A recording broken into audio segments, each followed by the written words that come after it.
Breaking news చూస్తున్నాం. AP మద్యం రవాణా కుంభకోణం కేసులో వైసీపీ నేత కారుమూరి నాగేశ్వరరావుకు హైదరాబాద్ ఈడీ కోర్టు 2 వారాల జ్యుడిషియల్ రిమాండ్ విధించింది. ఈ కేసులో నిందితుడిగా ఉన్న కారుమూరిపై సుదీర్ఘంగా వాదనలు జరిగాయి. ఈడీ వాదనలతో ఏకీభవించిన కోర్టు కారుమూరిని సెప్టెంబర్ 7 వరకు రిమాండ్కు పంపించింది. దీంతో మద్యం రవాణా కుంభకోణం కేసులో మరో కీలక పరిణామం చోటు చేసుకుంది.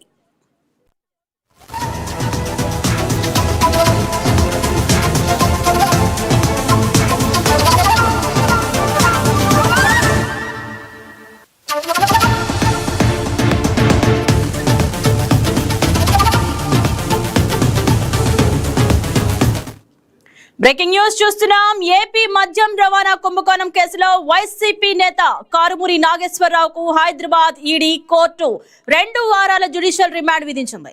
ఈ కేసులో నిందితుడిగా ఉన్న కారుమూరిపై సుదీర్ఘంగా వాదనలు జరిగాయి. ఈడీ వాదనలతో ఏకీభవించిన కోర్టు కారుమూరిని సెప్టెంబర్ 7 వరకు రిమాండ్కు పంపించింది. దీంతో మద్యం రవాణా కుంభకోణం కేసులో మరో కీలక పరిణామం చోటు చేసుకుంది.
మరొక బ్రేకింగ్ న్యూస్ చూస్తున్నాం. ఏఈ నూకరాజు కుటుంబం ఆత్మహత్య కేసు విచారణ వేగంగా సాగుతోందని కాకినాడ జిల్లా ఎస్పీ బిందు మాధవ్ అన్నారు.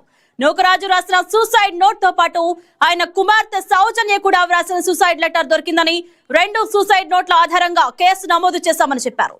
హత్యా నేరం, బెదిరింపులు, మత మార్పిడి నేరాల కింద కేసు నమోదు చేసినట్లు వివరించిన ఎస్పీ బిందు మాధవ్ మొబైల్ ఫోన్లు, డిజిటల్ ఆధారాలు, సీసీటీవీ ఫుటేజ్, కాల్ డేటా రికార్డులు, వైద్య రికార్డులు, బ్యాంకు లావాదేవీలు, ఇతర ఆధారాలను శాస్త్రీయంగా పరిశీలిస్తున్నట్టు చెప్పారు.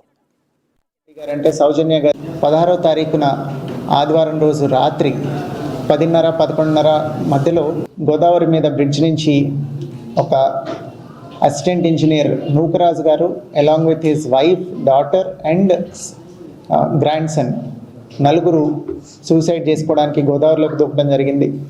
ఆ తర్వాత రోజు పొద్దున్న రాజమండ్రిలో కేసు నమోదు చేసి దర్యాప్తు చేయడం మొదలుపెట్టిన తర్వాత నూకరాజు గారి సూసైడ్ నోట్ ఒకటి దొరకడం జరిగింది. దాని ఆధారంగా రాజమండ్రిలో అబేట్మెంట్ సూసైడ్ కేసు రిజిస్టర్ చేశారు. ఆ తర్వాత నూకరాజు గారి డాటర్ ఎవరైతే ఉన్నారో సౌజన్య గారు, ఆమె ఇంకొక సూసైడ్ నోట్ రాయటం జరిగింది. ఆ సూసైడ్ నోట్ ఒక స్కూటీలో దొరికితే దాని ఆధారంగా భాస్కర్ రెడ్డి గారి దగ్గర కంప్లైంట్ తీసుకొని, భాస్కర్ రెడ్డి గారు అంటే సౌజన్య గారి హస్బెండ్ జగదీష్ రెడ్డి గారు ఎవరైతే ఉన్నారో ఆయన తండ్రి గారు భాస్కర్ రెడ్డి గారి దగ్గర కంప్లైంట్ తీసుకొని సర్పవరం పోలీస్ స్టేషన్లో ఆ సూసైడ్ నోట్లో ఉన్న కంటెంట్స్ ఏమైతే ఉన్నాయో వాటిని బేస్ చేసుకొని ఒక మర్డర్, ఎక్స్టార్షన్, ఫోర్స్ఫుల్ కన్వర్షన్ ఇవన్నీ ఇంక్లూడ్ చేసి ఒక ఎఫ్ఐఆర్ రిజిస్టర్ చేయడం జరిగింది. ఈ ఎఫ్ఐఆర్ రిజిస్టర్ చేసిన తర్వాత ముందు సూసైడ్ నోట్లో ఎవరైతే సాదిక్ ఖాన్ రెస్పాన్సిబుల్ అని రాశారో ఈ సూసైడ్ నోట్లో కూడా సౌజన్య గారు రాసి సర్పవరంలో ఏ కేసు అయితే రిజిస్టర్ అయిందో దానికి లింక్డ్ సూసైడ్ నోట్లో కూడా ఈ సాదిక్ ఖాన్ అనే అతనే కారణమని రాసుండటంతో అతన్ని ముద్దాయిగా చేర్చి అతని కోసం వెతకటం మొదలుపెట్టిన తర్వాత it was a very grueling chase across 5 states. Sadiq ఖాన్ని వెంటపడి it is an example of meticulous police work. చాలామంది రాజమండ్రి డిస్ట్రిక్ట్ పోలీస్, అట్లానే Kakinada district police, east Godavari district police, అట్లానే కాకినాడ డిస్ట్రిక్ట్ పోలీస్ కంటిన్యూస్గా ఎఫర్ట్స్ పెట్టి more than 10 teams have been deployed రకరకాల ప్లేసెస్లో ఒక చోట నుంచి ఒక చోటకి ఇతని మూవ్మెంట్ ట్రాక్ చేసుకుంటూ ఈ ముద్దాయిది ఫైనల్లీ అతన్ని మీరట్లో అరెస్ట్ చేయడం జరిగింది. మొన్న అరెస్ట్ చేసిన తర్వాత అక్కడ కోర్టులో ప్రొడ్యూస్ చేసి మీరట్లో మ్యాజిస్ట్రేట్ ముందర ప్రొడ్యూస్ చేసి ట్రాన్సిట్ వారెంట్తో ఇక్కడికి తీసుకురావడం జరిగింది. ఈ కేసులో ఇంకా ఫర్దర్గా ఇన్వెస్టిగేట్ చేసి ఎవిడెన్స్ పూర్తిగా గ్యాదర్ చేసిన తర్వాత we will charge sheet the case at the earliest. అట్లనే ఈ కేసులో ఎఫర్ట్ పెట్టిన చాలామంది ఇన్స్పెక్టర్స్ ఇప్పుడు మీకు ఇక్కడ కనిపిస్తూ ఉన్నారు. ఇక్కడ కనిపిస్తున్న వాళ్ళందరూ నార్మల్లీ ఒక కేసు అంటే ఒకళ్ళు ఇద్దరు ఎవరు ఐఓ ఉంటే వాళ్ళు కనిపిస్తారు. ఇక్కడ ఐఓ గారు ఇక్కడ లోకల్గా ఎంక్వైరీ చేస్తూ కోఆర్డినేట్ చేస్తూ ఉంటే మేమందరం ఇక్కడి నుంచి కోఆర్డినేట్ చేసి అడిషనల్ ఎస్పీ అడ్మిన్ గారు ఇక్కడి నుంచి రకరకాల టీమ్స్ ఎక్కడెక్కడికి వెళ్ళాలి అనేది కోఆర్డినేట్ చేసి so many inspectors have been cent out side. ఎక్కడ లీడ్ వస్తే ఆ స్టేట్ కల్లా పంపించి కొత్త భాష, కొత్త ప్లేస్, అలాంటి ఎన్విరాన్మెంట్లో కూడా అందరూ చాలా కష్టపడి పనిచేసి ఈ అరెస్ట్ ఎఫెక్ట్ చేయడం జరిగింది. So I congratulate the team who has worked very hard to ensure that justice is done. ఇప్పుడు ఇవాళ సాదిక్ని రిమాండ్కి పంపించడం జరుగుతుంది మ్యాజిస్ట్రేట్ ముందు ప్రొడ్యూస్ చేసి. ఫర్దర్ ఎవిడెన్స్ గ్యాదర్ చేసిన తర్వాత we will charge sheet the case at the earliest. 16వ తారీఖున ఆదివారం రోజు రాత్రి 10:30-11:30 మధ్యలో గోదావరి మీద బ్రిడ్జ్ నుంచి ఒక అసిస్టెంట్ ఇంజనీర్ నూకరాజు గారు along with his wife, daughter and grand son నలుగురు సూసైడ్ చేసుకోవడానికి గోదావరిలోకి దూకడం జరిగింది. ఆ తర్వాత రోజు పొద్దున్న రాజమండ్రిలో కేసు నమోదు చేసి దర్యాప్తు చేయడం మొదలుపెట్టిన తర్వాత నూకరాజు గారి సూసైడ్ నోట్ ఒకటి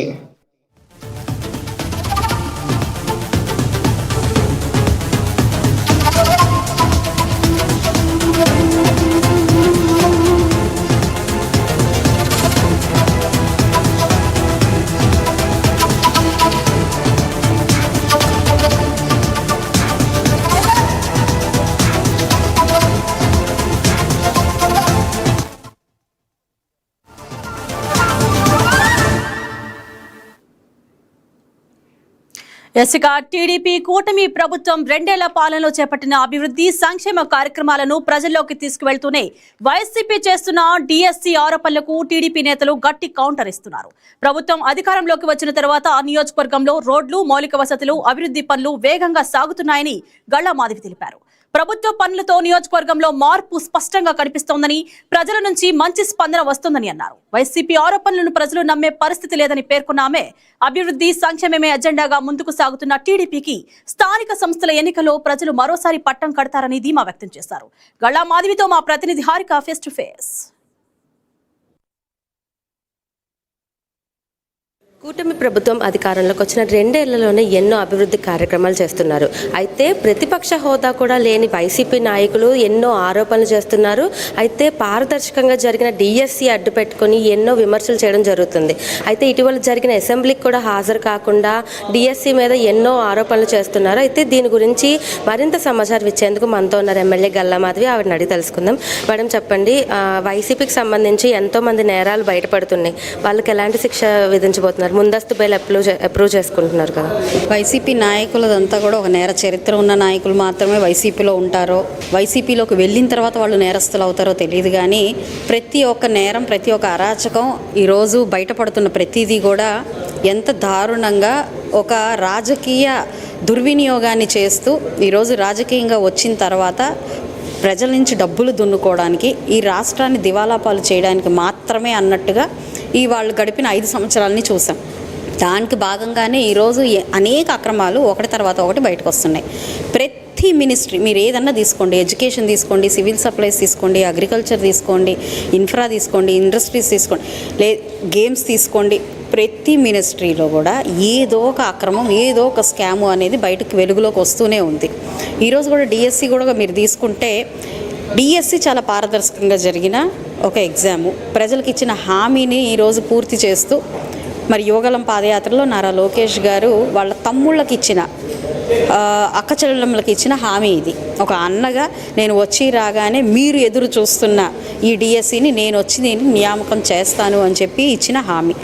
వచ్చిన వెంటనే ఫస్ట్ సంతకం దాని మీద పెట్టి దాదాపుగా 16,500 పోస్టులకి నియామకాన్ని చేస్తే ఈరోజు దాన్ని తప్పుపడుతూ వాళ్ళు ఏపీపీఎస్సిలో చేసిన స్కాములు, అక్రమాలు, వాళ్ళు తీసుకున్న విధానం ఆ 165 విద్యార్థుల జీవితాలని ఒక ప్రశ్నార్థకంగా మార్చేసి అందులో చాలామంది బాగా ప్రిపేర్ అయి రాసిన వాళ్ళు ఉండుండొచ్చు 169 మందిలో. కానీ వీళ్ళు సొంతంగా 30 నుంచి 40 మంది విద్యార్థుల్ని అక్రమంగా వాళ్ళకి ఉద్యోగాలు వచ్చేలాగా పేపర్లు దిద్దడాలు కానివ్వండి, పేపర్లు తీసి బార్కోడ్ ట్యాంపరింగ్లు కానివ్వండి చేసిన పరిస్థితి ఉంది. దాన్ని డైవర్ట్ చేయడానికి వాళ్ళకి అర్థమైపోయింది, దీని పట్ల మేము చట్టపరంగా ఎదుర్కోవాల్సి వస్తుంది అని చెప్పి వాళ్ళకి అర్థమైన తర్వాత, ప్రతి ఒక్క తప్పు వెలుగులోకి వచ్చిన తర్వాత ఈరోజు దాన్ని డైవర్ట్ చేయడం కోసం డిఎస్సి పాటను ఎత్తుకున్నారు. 16,500 మంది విద్యార్థుల జీవితాన్ని ప్రశ్నార్థకంగా మార్చే ప్రయత్నం చేశారు. ఈరోజు మనం చూసాం, ఎప్పుడు చరిత్రలో జరగలేదు, ఒక అడ్మినిస్ట్రేటివ్ ఆఫీసర్లు వచ్చి ఇక్కడ ఏ తప్పు జరగలేదని వివరణ ఇవ్వడం. అదేవిధంగా రాసిన విద్యార్థులందరూ మేము చాలా కష్టపడి ఎదురు చూసి ఎన్నో ఎదురు చూపులతో ఎన్నో త్యాగాలతో ఎంతో కష్టంతో మేము ఈ ఎగ్జామ్ రాసాము అని చెప్పి విద్యార్థులే డైరెక్ట్గా రోడ్డెక్కి ప్లకార్డులు పట్టుకొని వీళ్ళ విధానాన్ని నిరసిస్తూ ఖండిస్తూ విద్యార్థులే రోడ్డెక్కడం. సో ప్రజలందరూ దీన్ని అర్థం చేసుకుంటున్నారు, ఈ విధానాన్ని తప్పు పడుతూ ఉన్నారు. తప్పు చేసినప్పుడు దాన్ని ఎదుర్కొనే పరిస్థితి అన్నా ఉండాలి కనీసం. మళ్ళీ దాన్ని ఏదో ఒక కులంతోనో మతంతోనో లేదు అని అంటే రాజకీయ కక్ష అంటూనో దాన్ని కవరప్ చేసుకుంటే దానికి నాయకుడు నాయకత్వ లక్షణం అనేది లేదు అని చెప్పాలి. వాళ్ళ విధానమే చాలా డేంజర్ అయిన విధానంగా మనం ఈరోజు అర్థం చేసుకోవాల్సిన అవసరం అయితే ఉంది. మేడం, వచ్చే ఎన్నికల దృష్టిలో పెట్టుకొని వైసీపీ వాళ్ళు ఎన్నో డీవియేషన్ పాలిటిక్స్ చేస్తుంటారు. సో ప్రజలు డీవియేట్ అవ్వకుండా ఇప్పటికే ఇంటింటికి టీడీపీ అని కూటమి అని చేస్తున్నారు. మీ నియోజకవర్గంలో ఎలా ఉంది అండ్ ప్రజలు డీవియేట్ అవ్వకుండా ఎలాంటి కార్యక్రమాలు చేస్తుంటారు? ఒకటండి, ప్రజలు డీవియేట్ అవుతున్నారని నేను అనుకోవట్లేదు. ఎందుకనంటే చాలా స్ట్రాంగ్గా చాలా పర్ఫెక్ట్ మ్యాండేట్తో ఉన్నారు. వాళ్ళు ఏం కోరుకున్నారు?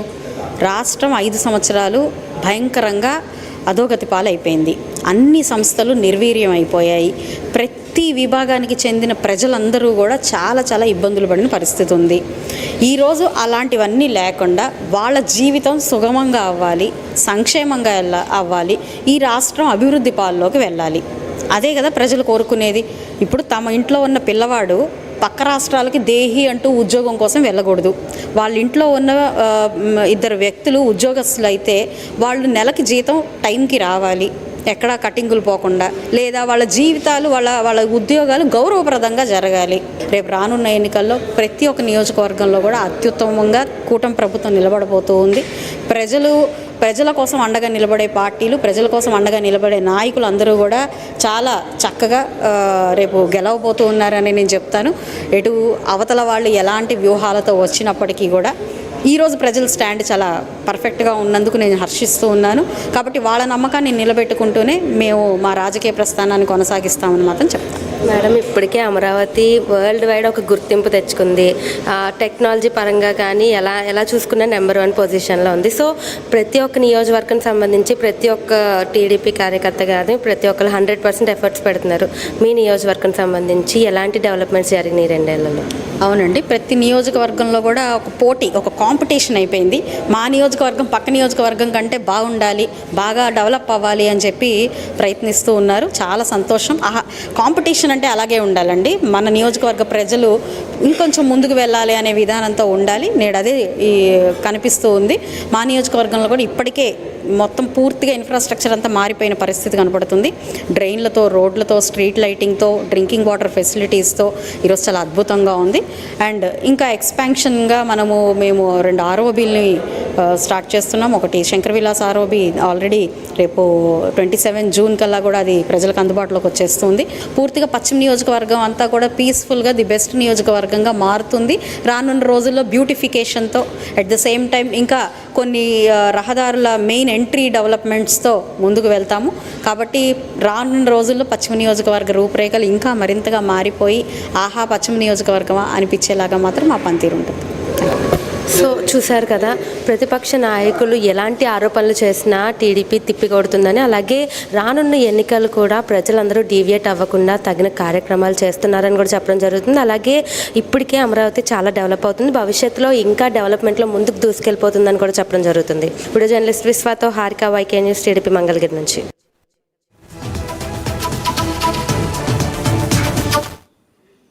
జోగి రమేష్ చేసిన ఆరోపణలపై టీడీపీ ఎమ్మెల్యే వసంత కృష్ణ ప్రసాద్ స్పందించారు.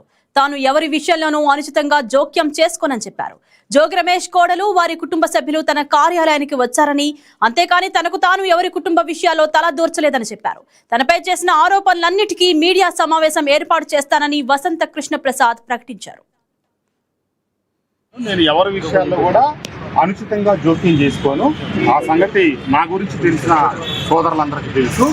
ఒక ప్రజాప్రతినిధిగా, ఒక శాసనసభ్యుడిగా నా కార్యాలయానికి ఎవరైనా రావచ్చు, చాలామంది వస్తారు, మీ అందరికీ తెలుసు. వచ్చిన వాళ్ళని పలానా వాళ్ళు రావచ్చు, పలానా వాళ్ళు రాకూడదని నేను ఎప్పుడు బోర్డు పెట్టలేదు. నా కార్యాలయంలోకి అందరూ ఆహ్వానితులే. ఆ రకంగానే జోగి రమేష్ వాళ్ళ కోడలు, వాళ్ళ కుటుంబ సభ్యులు ఇచ్చారు. అతను ఇందాక ఏదో ఆరోపణలు చేశారు. ఆరోపణలన్నిటికీ కూడా నేను రేపు పత్రికా విలేకరుల సమావేశం రేపు పెడతా ఉన్నాను. నేనైతే ఎవరి కుటుంబ వ్యవహారాల్లో అనుచిత జోక్యం చేసుకోలేదు, చేసుకునే ఉద్దేశం లేదు. గతంలో చేసుకోవాలా, భవిష్యత్తులో కూడా చేసుకోను. వాటికి సంబంధించిన సంపూర్ణ సమగ్ర సమాచారం రేపు మీ ముందు ఇస్తాను.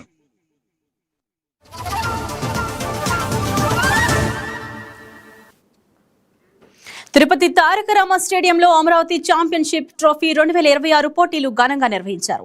వివిధ క్రీడా విభాగాల్లో క్రీడాకారులు ఉత్సాహంగా పాల్గొని తమ ప్రతిభను ప్రదర్శించారు. బీజేపీ ఉపాధ్యక్షురాలు దగ్గుపాటి పురంధరేశ్వరి మనవడు నివేదిత కుమారుడు జయరాం కూడా పోటీలో పాల్గొని తన ప్రతిభతో ప్రత్యేక ఆకర్షణగా నిలిచారు. పోటీలో ప్రతిభ కనపరిచిన క్రీడాకారులను నిర్వాహకులు, ప్రముఖులు అభినందించి ప్రోత్సహించారు.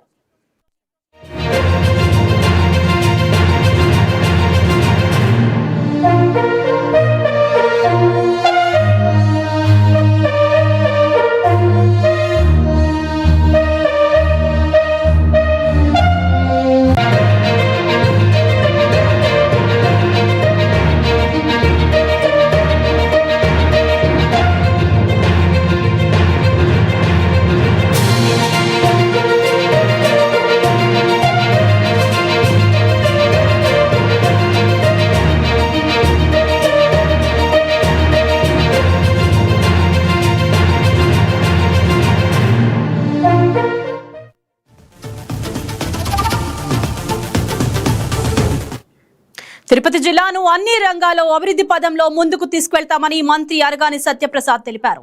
అమరావతి ఛాంపియన్షిప్ 2026 ద్వారా క్రీడాకారుల్లోని ప్రతిభను వెలికితీసి ఒలింపిక్ స్థాయికి తీసుకెళ్లేందుకు ప్రభుత్వం కృషి చేస్తోందన్నారు.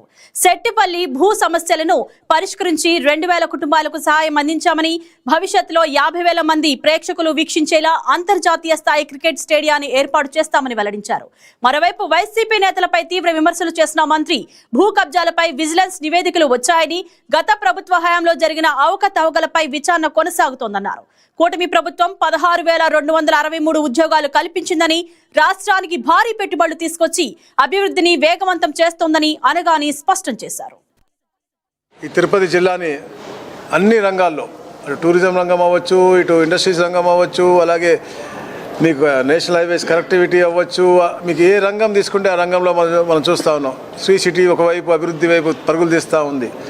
ఇది టెంపుల్ టూరిజం సర్క్యూట్గా పెట్టుకుని మనం ఈ తిరుపతిలో ఎన్నో అభివృద్ధి కార్యక్రమాలు చేసుకునే దిశగా మనం అడుగుల ముందుకు వేస్తూ ఉన్నాం. కలెక్టర్ ఆఫీస్ పక్కన దాంట్లో క్లియర్ చేయటం, డిస్ట్రిక్ట్ కోర్ట్ కాంప్లెక్స్ 15 ఎకరాలు ఇవ్వటం, అలాగే స్పోర్ట్స్ కాంప్లెక్స్ 30 ఎకరాలు ఇవ్వటం, టూరిజం కూడా 21 ఎకరం ఇచ్చి, అంటే ఈ ప్రాంతంలో ఒక వైబ్రెంట్ వాతావరణం రావాలి అనే లక్ష్యంతోనే ఈ కార్యక్రమాలు చేస్తూ ఉన్నాం. అమరావతి ఛాంపియన్షిప్ అని పెట్టి మనం ఇంత పెద్ద కార్యక్రమం తిరుపతిలో చేయగలిగాము అంటే ఈ ఒక కూటమి ప్రభుత్వానికి క్షేత్రస్థాయిలో పేద ప్రజలపై ఉన్న ప్రేమ, అలాగే అలా నైపుణ్యాన్ని కూడా తీసుకొచ్చి వెలికి తీసి జాతీయ అంతర్జాతీయ క్షేత్రాల్లో వీళ్ళ యొక్క ఆట తీరు చూపించాలి, వాళ్ళు ప్రోత్సహించి ఇక్కడి నుంచి చేయాలని చెప్పే లక్ష్యంతోనే ఈ కార్యక్రమం చేస్తా ఉన్నాం. ఈరోజు మనం చేసే రాబోయే రోజుల్లో ఒలింపిక్స్ కూడా చేసే దిశగా ఆంధ్రప్రదేశ్ ముందుకు వెళ్తూ ఉంది. ఈరోజు ఇక్కడ తయారు చేస్తున్న వాళ్ళందరూ కూడా అక్కడ ఒలింపిక్స్కి వెళ్ళాలని కోరుకుంటా ఉన్నాం. కానీ అది కూడా చేసే దిశగా ఈ కూటమి ప్రభుత్వం ఈ ఆంధ్ర రాష్ట్రాన్ని ట్రాన్స్ఫార్మ్ చేయాలని ప్రయత్నం చేస్తా ఉన్నాం. తప్పకుండా చేసి తీరుతామని చెప్తా ఉన్నాం. ముఖ్యంగా పక్కన ఉన్నటువంటి 90 ఎకరాలు ఏదో టూరిజంగా ఉంచామో దాంట్లో ఈరోజు ఏసీఏ సెక్రటరీ గారు రావటం, అది వీక్షించటం, బీసీఏసీఐ ద్వారా అక్కడ అంతర్జాతీయ ప్రమాణాలతో క్రికెట్ స్టేడియం, అంటే షెట్టిపల్లిలో మనకి ఇంటర్నేషనల్ క్రికెట్ స్టేడియం రాబోతూ ఉంది. త్వరలో అది శంకుస్థాపన కూడా కాబోతూ ఉంది. నిజంగా తిరుపతి చాలా గర్వంగా ఉండాలి. ఎందుకంటే ఆంధ్ర రాష్ట్రంలో ఎక్కడా లేని విధంగా 50,000 మంది సీటింగ్తో అంతర్జాతీయ 2-3 సంవత్సరాల తర్వాత IPL కావచ్చు, ఇంటర్నేషనల్ క్రికెట్ అవ్వచ్చు, తిరుపతిలో ఆడే విధంగా ఈ యొక్క స్టేడియం కూడా రూపుదిద్దడం కోసం మన కార్యాచరణ చేస్తూ ఉన్నాం. గొడ్డలి పార్టీ నాయకులు ఎవరైతే ఉన్నారో, ఎందుకంటే వాళ్ళ భాష అలా ఉంటాడు కాబట్టి ఇక్కడున్న వాళ్ళు చెంచగాలు ఉంటారు, వాళ్ళందరూ కూడా ఏదో పెద్ద నాయకులు అనుకుని ఇవన్నీ రాకూడదనేసి బురద వేస్తూ ఉంటారు. అంటే పేదవాడికి వాడి ఇళ్ళ కళలు ఉంటాయి, ప్రతి ఒడికి కూడా ఉండాలని కోరుకుంటుంది, అది క్లియర్గా ఉండాలని కోరుకుంటుంది. ఇక్కడ ఉన్నటువంటి వాళ్ళు చేసిన కుట్రలకి ఇక్కడ ఎన్నో ప్లేసులు ఈ ఇబ్బందులు 22A ఉండొచ్చు, లేకపోతే రకరకాల ఆబ్స్టికల్స్ ఉన్నటువంటి పరిస్థితి. వాటిని పరిష్కరించాలని తపనతో పనిచేస్తూ ఉంటే ఎవరిని అధికారం అవ్వచ్చు, రాజకీయ నాయకులు అవ్వచ్చు, వాళ్ళ మీద బురద వేయటం. ఎందుకంటే వాళ్ళకి అలవాటు. నేను ఎప్పుడు చెప్తా ఉంటా, గొడ్డలి పార్టీ వాళ్ళకి ఏ ఇద్దరు సుఖంగా ఉండటం ఇష్టం లేదు. ఆఖరికి భార్యాభర్తలు కూడా హ్యాపీగా ఉండటం వాళ్ళకి ఇష్టం లేదు. కులాల మధ్య చిచ్చు పెడతారు, మతాల మధ్య చిచ్చు పెడతారు.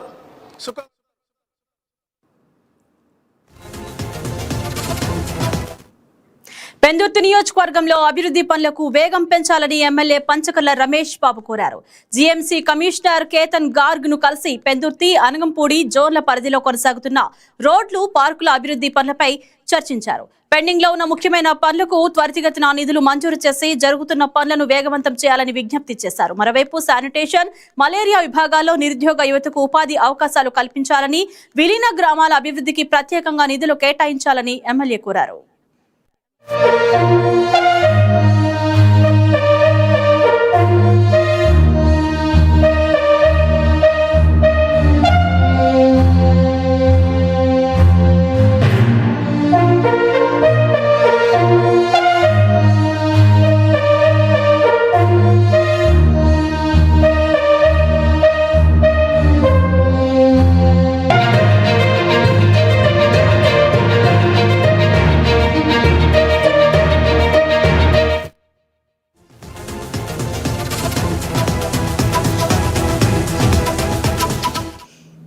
గూడూరు పట్టణ సమీపంలోని లేఅవుట్ అభివృద్ధిపై కాంగ్రెస్ నేతలు ఆందోళన వ్యక్తం చేస్తున్నారు.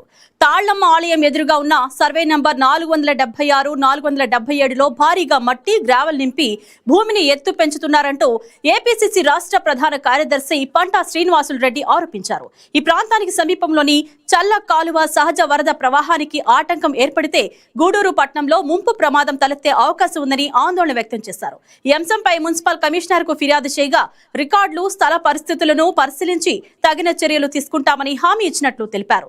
లేఅవుట్ అనుమతులు, భూ రికార్డులు, వరద ప్రవాహం, రైల్వే భద్రతపై అన్ని శాఖలతో సంయుక్తంగా సాంకేతిక పరిశీలన జరిపి నిబంధనల ఉల్లంఘన ఉంటే కఠిన చర్యలు తీసుకోవాలని పంటా శ్రీనివాసులు రెడ్డి డిమాండ్ చేశారు.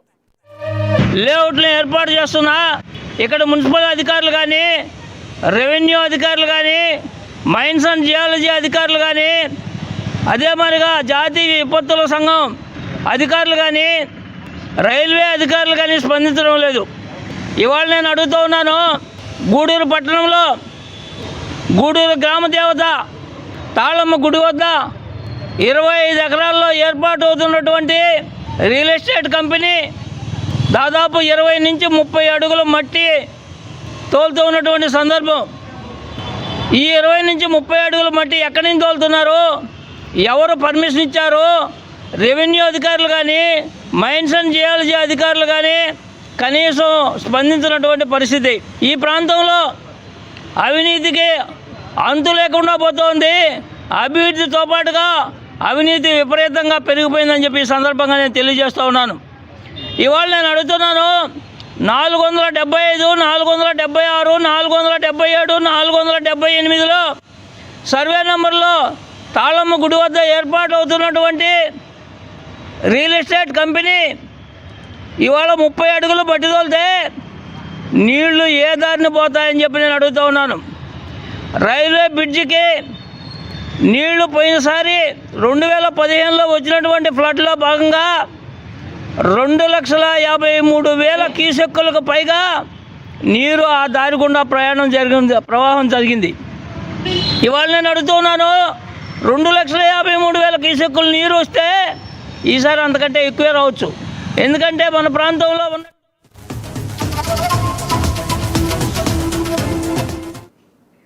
పల్నాడు జిల్లా పిడుగురాళ్లలో ఆర్య వైశ్య సంఘం నూతన కార్యవర్గ ప్రమాణ స్వీకారోత్సవం వైభవంగా నిర్వహించారు.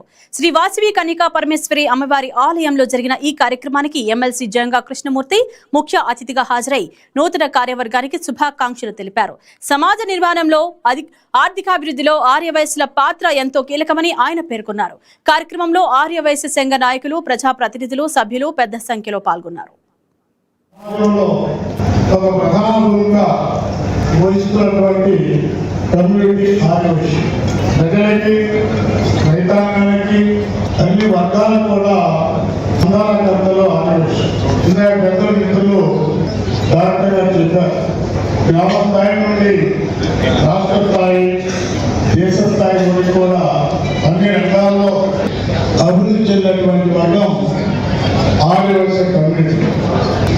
ఈ సమాజంలో ఒక ప్రత్యేకత ఉంది. ఆర్టిస్టులు అందరూ కూడా అన్ని విధాలుగా జాతీయ స్వభావంతో కానివ్వండి, అదేవిధంగా వ్యాపారం కానివ్వండి, ఏమాత్రం కూడా అందరికీ సహాయ సహకారాలు అందించేటువంటి జాతీయ ఆర్గనైజేషన్ విషయం కూడా మనం గుర్తుపెట్టుకోవాల్సిన అవసరం ఉంది. 2016 ఆర్గనైజేషన్ సంఘ నూతన కార్యవర్గంగా ఎన్నిక కావాలన్నటువంటి పెద్దలు,